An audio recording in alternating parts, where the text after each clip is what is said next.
Thank the representative for being such a great leader on this issue in particular, and the League of Women Voters for always standing up for democracy for all. So the steps that we have taken to solve this conundrum, we've raised questions about the failure of the BMV and the SOS to do these updates in January of 2012, resulting in 3 PolitiFacts spotlighting the problem, and we received a true rating for each one of those.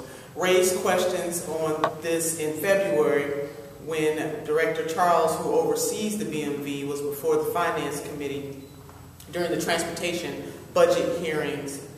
We've offered the Motor Voter Study Committee amendment to the transportation budget in both the House and in the Senate. Those amendments were tabled, and it doesn't make a whole lot of sense to us, because this is not a partisan issue. Whether or not people in this state, people who are registering to vote, whether they have access to the ballot, shouldn't be about D or R. It should be, again, about the RT, and that is the right thing. So it absolutely boggles our mind why this cannot get done. We've offered the Motor Voter Study Committee amendment to Senate Bill 10, which was a bill requiring Ohio to follow federal laws. We requested records at the beginning of April about the November 2012 failure and were denied. We will continue trying to get those records. We requested records at the end of April about last week's failure and still await a response.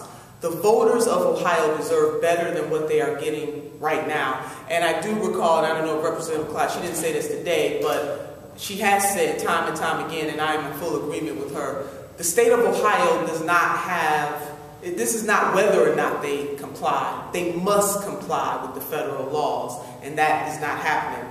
So we are planning to introduce a bill, the Motor Voter Study Committee legislation, and it will do the following. Set up a bipartisan legislative study commission to look at why Ohio is out of compliance with this important federal law and make recommendations about how we fix this serious problem affecting thousands of Ohio voters. The study commission would seek the input of voters, voter advocates, county elections officials, the Secretary of State's office, and the state and local BMVs.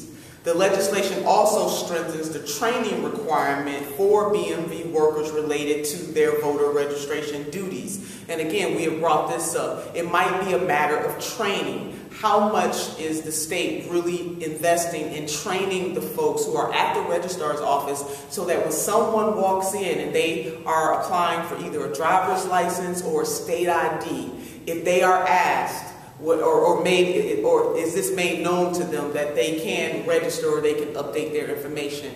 Again, it is not a request. The state of Ohio should comply with those laws, and I believe firmly that if the workers at the BMV receive the requisite training, that they will do a better job. I don't want to believe that folks don't want to do this. This is a matter of access to the ballot. We need to be the gold standard in the state of Ohio deserves to be the gold standard, and nothing less will do. And so with that, I want to turn it over to